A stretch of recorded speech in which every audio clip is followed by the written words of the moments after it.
Hi வீவோஸ், நாளைக்கான எபிசோடில் என்ன நடக்கலாம்னு சொல்லிட்டு பார்க்கலாம். வீடியோக்குள்ளே போகிறதுக்கு முன்னாடி நம்ம சேனலை லைக் அண்ட் சப்ஸ்கிரைப் பண்ணிவிட்டு கொஞ்சம் சப்போர்ட் பண்ணுங்கள். வாங்க இப்போ வீடியோக்குள்ளே போகலாம். அபூர்வா, நட்சத்திரா எல்லாருமே சேர்ந்து செரி மேலே ஒரு பழியை தூக்கி போடுறாங்க. வீட்டுக்கு வந்திருக்க ஒரு பொண்ணுக்கிட்ட செரி தப்பாக நடந்துட்டதாகவும் கண்டிப்பாக அவனை மாதிரி ஒரு ஆளெல்லாம் சும்மா விடக்கூடாது அப்படின்னு சொல்லிட்டு செரியை போலீஸில் ஒப்படைக்கிறாங்க. அப்போது மீரா, கிருஷ்ணா ரெண்டு பேருமே சந்திரா கிட்ட எவ்வளவோ சொல்கிறாங்க. இங்கே பாருங்க சந்திரா, என்னோட பையன் அப்படிப்பட்டவெல்லாம் கிடையவே கிடையாது. இவங்கெல்லாம் ஏதோ சூழ்ச்சி பண்ணி செரியை மாட்டி விடுறதுக்கு பிளான் போடுறாங்க அப்படிங்கிற மாதிரி சொல்ல, அதுக்கு சந்திரா சொல்கிறாங்க, பாதிக்கப்பட்ட பொண்ணே வந்து கம்ப்ளைண்ட் கொடுத்துருக்கா. இதுக்கு மேலே எப்படி செரி மேலே ஆக்ஷன் எடுக்காமல் இருக்க முடியும்? போலீஸில் பிடிச்சி கொடுத்தா அவங்க என்ன பண்ணணுமோ பண்ணிட்டு போட்டோம். பொண்ணுங்க விஷயத்தில் யாருக்கு என்ன நடந்தாலும் நான் சும்மா இருக்க மாட்டேன். அது என் பையனாக இருந்தால் கூட அவனை கண்டிப்பாக நான் போலீஸில் பிடிச்சி கொடுத்தா அவனுக்கு தண்டனை வாங்கி கொடுப்பேன் அப்படிங்கிற மாதிரி சந்திரா சொல்ல, இதை கேட்டதுமே அபூர்வாவும் நட்சத்திரமும் ரொம்ப சந்தோஷப்படுறாங்க. செரியை கைது பண்ணி கூட்டிகிட்டு போகிறாங்க. நம்ம பூமி அதிகாரிங்க கிட்ட சொல்லிலாம் எவ்வளவோ தடுக்கிறாங்க. ஆனால் அவங்க பூமி பேச்சை எதுவுமே காதில் கூட வாங்கலை. இந்த சைடு நம்ம ககன் வந்து எப்படியாவது பூரிக்கு கல்யாணம் பண்ணி வைக்கணும் அப்படின்னு சொல்லிட்டு துர்வா கிட்ட போய் பேசியிருக்காங்க. அப்போ துர்வா சொல்லுவாங்க, உங்கள் தங்கச்சி கல்யாணம் நல்லபடியாக முடியணும்னா நீங்கள் என்னோட தங்கச்சி கல்யாணம் பண்ணிக்கணும் அப்படிங்கிற மாதிரி கேட்க, அப்போது ககன் வந்து யோசிப்பாங்க, பூரி கல்யாணம் நல்லபடியாக நடக்கணும்னா கண்டிப்பாக நான் என் உயிரை கூட விட தயாராக இருப்பேன். இது என்னோட வாழ்க்கை தானே, கண்டிப்பாக நான் விட்டு கொடுக்குறதுல எந்த ஒரு தப்பும் இல்லை அப்படின்னு சொல்லிட்டு துர்வா கிட்ட தாராவை கல்யாணம் பண்ணிக்கிறதுக்கு சம்மதம் சொல்லிட்டு வந்துடுறாங்க. இந்த சைடு நம்ம சாரதா கிட்ட சொல்கிறாங்க, அம்மா பூரிக்கு வீட்டில் எல்லா விசேஷ ஏற்பாடும் பண்ணுங்க. ஏன்னா பூரிக்கு சீக்கிரமாக நிச்சயதார்த்தம் பண்ணணும். அது மட்டும் இல்லாமல் மாப்பிள்ளை வீட்டுக்காரங்களாம் வராங்க அப்படின்னு சொல்லிட்டு சாரதா கிட்ட சொல்ல, இது கேட்ட சாரதா வந்து ககன் சொல்கிறாங்க, என்ன ககன் நீ பாட்டுக்கு போன, எல்லாத்தையுமே பேசி முடிச்சுட்டு வந்துட்டேன். அம்மா ஒருத்தவங்க இங்கே இருக்கேன்ல, அம்மா கிட்ட நீ ஏன் எதுவுமே கலந்து பேசிக்க மாட்டேங்கிற அப்படிங்கிற மாதிரி கேட்க, அதுக்கு நம்ம ககன் சொல்கிறாங்க, ஏன் நீங்கள் இங்கே நடக்கிற எல்லாத்தையும் பூமி கிட்ட சொல்கிறதுக்கா? ஒன்றும் தேவையில்லை. பூரி கல்யாணம் நல்லபடியாக நடக்கணும் தானே நீங்களும் நினச்சிக்கிட்டு இருக்கீங்க. அதே தான் நானும் நினச்சிக்கிட்டு இருக்கேன். ஒரு அண்ணனா தங்கச்சிக்கு நல்ல வாழ்க்கையை நான் அமைச்சு கொடுக்கணும். துருவா ரொம்பவே நல்ல பையன். அவனுக்கும் பூரிக்கும் கல்யாணம் நடந்தா கண்டிப்பாக பூரியோட வாழ்க்கை ரொம்ப நல்லதாக அமையும் அப்படிங்கிற மாதிரி ககன் வந்து சொல்லிடுறாங்க. இருந்தாலும் சாரதாக்கா மனசெல்லாம் ஒரு மாதிரியாக இருக்குது. இல்லை ககன் ஏதோ தப்பு செய்கிற மாதிரி எனக்கு தோணுது. பூரி கல்யாணத்தை நல்லபடியாக நடத்தணும்னு சொல்லிட்டு பூமிக்கு இவன் துரோகம் பண்ண போகிறான் அப்படிங்கிற மாதிரி நம்ம சாரதா நினச்சிக்கிட்டு இருக்கேன். இந்த சைடு நம்ம ககன் சொன்ன மாதிரியே துருவா ஃபேமிலி எல்லாருமே வராங்க. நம்ம சாரதாக்கு ஒன்றுமே புரியாது. சரி மாப்பிள்ளை தான் இப்படி ரெடி ஆகி வரானா, மாப்பிள்ளையோட தங்கச்சி எதுக்கு அப்படியே பொண்ணு மாதிரி ரெடி ஆகி வரா, ஒன்றுமே புரியலையே அப்படின்னு சொல்லிட்டு சாரதா ஒரு பக்கம் மனசில் ஒரே குழப்பத்தோடு இருக்காங்க.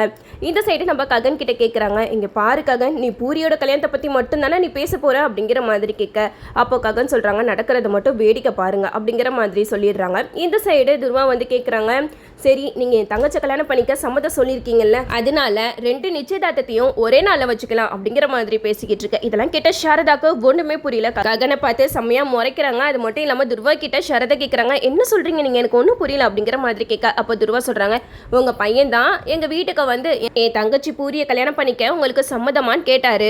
நான் அவர்கிட்ட திருப்பி கேட்டேன், என் தங்கச்சி தாரா அவங்களும் விரும்புகிறா, அதனால தாராவை நீங்கள் கல்யாணம் பண்ணிக்கிட்டீங்கன்னா கண்டிப்பாக நான் பூரியையும் கல்யாணம் பண்ணிப்பேன் அப்படிங்கிற மாதிரி சொன்னேன். அதுக்கு ககன் ஒத்துக்கிட்டாரு. அதனால தான் நான் இப்போ பேசிக்கிட்டு இருக்கேன். 2 கல்யாணத்தையும் ஒரே நேரத்தில் வைக்கணும். அது மட்டும் இல்லாமல் இப்போதைக்கு நம்ம என்கேஜ்மெண்ட்டை ஒன்றா நடத்திடுவோம் அப்படிங்கிற மாதிரி தான் நான் பேச வந்திருக்கேன் அப்படிங்கிற மாதிரி சொல்ல, இது கேட்டதுமே நம்ம சாரதாக்கு என்ன பண்ணுறதுன்னே தெரியல. ககனை கூட்டிகிட்டு போய் தனியாக பேசுகிறாங்க. என்ன ககன் நடந்துட்டுருக்கு, நீ பூரி கல்யாணத்தை நடத்துறேன்னு சொல்லிட்டு பூமியோட வாழ்க்கைக்கு துரோகம் பண்ண போகிற.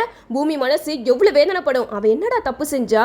சிவா பிந்துவை விரும்புகிறான்னு தெரிஞ்சப்ப கூட பூரிக்கும் சிவாவுக்கும் கல்யாணம் பண்ணி வைக்கணும் தானே அவள் போராடிட்டு இருந்தா. ஆனால் கடைசியில் எப்படியோ உண்மை வெளியில் வந்துருச்சு. அது வரைக்கும் நீ சந்தோஷப்பட வேண்டியது தானே. இப்போ நம்ம சிவாவை கட்டாய கல்யாணம் மட்டும் பண்ணி வச்சிருந்தா பூரியோட வாழ்க்கை நல்லா இருந்திருக்குமா? நீ கொஞ்சமாவது யோசிச்சு பாரு. நீ ஏன் ககன் கொஞ்சம் கூட புரிஞ்சுக்க மாட்டேற? பூமி மேலே எந்த தப்புமே இல்லைடா. பூமி ரொம்பவே நல்ல பொண்ணு. நல்ல பொண்ணுக்கு நீ இப்படி ஒரு துரோகத்தை பண்ணவே கூடாது. அதை நான் அனுமதிக்கவும் மாட்டேன் அப்படிங்கிற மாதிரி சொல்ல, இது கேட்டதுமே ககன் சொல்கிறாங்க, இங்கே பாருங்க, என் தங்கச்சி கல்யாணத்தை நடத்துறதுக்காக நான் என்ன வேணாலும் செய்வேன். அந்த பூரிக்கும் எனக்கும் கண்டிப்பாக சேட்டே ஆகாது.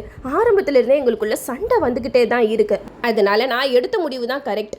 பூரியோட கல்யாணத்தை நடத்துறதுக்காக நான் கண்டிப்பாக தாரா கழுத்தில் தாலி கட்டி தான் ஆவேன் அப்படிங்கிற மாதிரி சொன்னேன். இது கேட்டதுமே சாரதாக்கு சமக்கமும் வருது.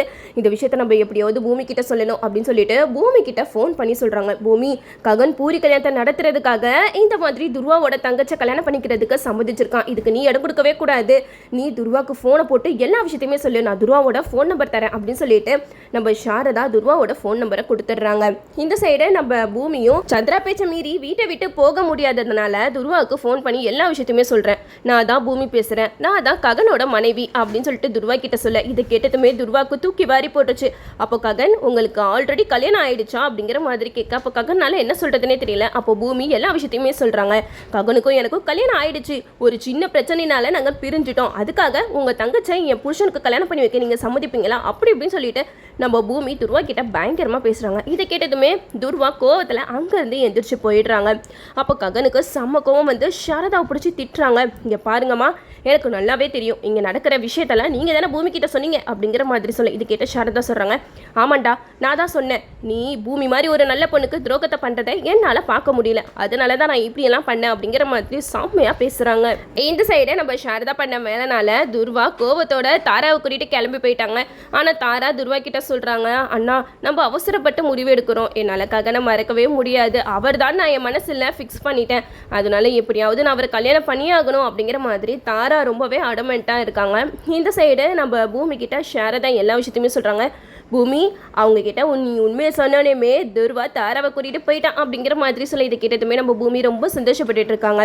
ஒரு பக்கம் நம்ம செரி வந்து போலீஸில் மாட்டிக்கிட்டான், அவனை எப்படியாவது காப்பாற்றணும்னு சொல்லிட்டு நம்ம பூமியும் வக்கீலெல்லாம் ஏற்பாடு பண்ணுறாங்க. ஆனால் நம்ம சந்திரா சொல்கிறாங்க, எங்கள் பாரு பூமி, இந்த செரியை காப்பாற்ற போகிறேன் அப்படி இப்படின்னு சொல்லிட்டு நீ இந்த வீட்டை விட்டு வெளியில் போனேன்னா அவ்வளவு தான் அப்படின்னு சொல்லிட்டு நம்ம பூமியை மிரட்டி வச்சுருக்காங்க.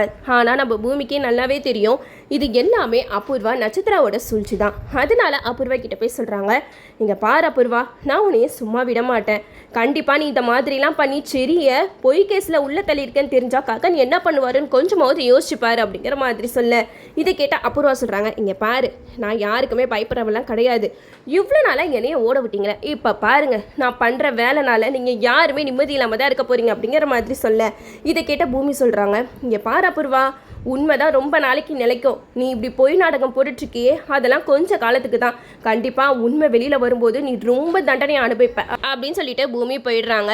இன்னொரு பக்கம் நம்ம ககன் கிட்டே இந்த விஷயத்தை பற்றி சொல்லணும் அப்படின்னு சொல்லிட்டு ககன் கிட்ட சரி இந்த மாதிரி பொய் கேஸில் அபூர்வா போலீஸில் பிடிச்சி கொடுத்துருக்கா, இப்படியாவது சரியை காப்பாற்றுங்க அப்படிங்கிற மாதிரி சொல்லிடுறாங்க நம்ம பூமி. இது கேட்டதுமே நம்ம ககனுக்கு செம்ம வருது, அது எப்படி என் தம்பியை பொய் கேஸில் உள்ள தெளிவா அப்படின்னு சொல்லிட்டு அபூர்வா கிட்ட நேருக்கு நேராக மோதுறாங்க ககன். என்ன தைரியம் இருந்தால் சரியா இந்த மாதிரி கேஸில் நீ உள்ளே தள்ளியிருப்ப, அபூர்வா நீ தப்புக்கு மேலே தப்பு பண்ணிக்கிட்டு இருக்க, உன்னை நான் சும்மா விட மாட்டேன் அப்படின்னு சொல்லிட்டு அபூர்வாவை தாக்குறாங்க ககன். எது எப்படியோ நம்ம ககன் வந்து சரி இந்த மாதிரியெல்லாம் தப்பு செய்யலை அப்படின்னு சொல்லிட்டு ஆதாரத்தோட எல்லா உண்மையும் நிரூபிக்க தான் போகிறாங்க. இந்த மாதிரி நம்ம செரி மேலே பொய் வழக்கு போட்டனால நம்ம அபூர்வாவை நம்ம சந்திரா சும்மா விட்டுருவாரா?